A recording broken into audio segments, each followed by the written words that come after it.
Subject కి ఒక teacher ఉంటారు, అన్ని సబ్జెక్టులు నన్ను చదవమంటారు. ఇంత చిన్న బుర్రలో అన్ని ఎలా నింపాలి? Class work, home work, fair notes అంటారు. సబ్జెక్ట్ కి 3 బుక్స్ పెట్టి బ్యాగ్ నింపుతారు. ఇన్ఫాక్ట్ నా బరువు కన్నా నా బ్యాగ్ బరువే ఎక్కువ.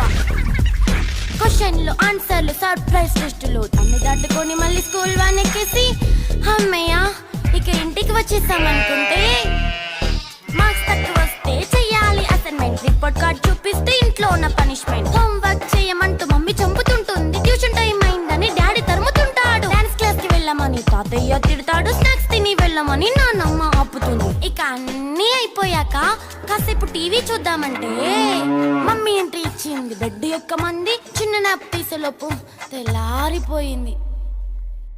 అయ్యో మళ్ళీ మొదలు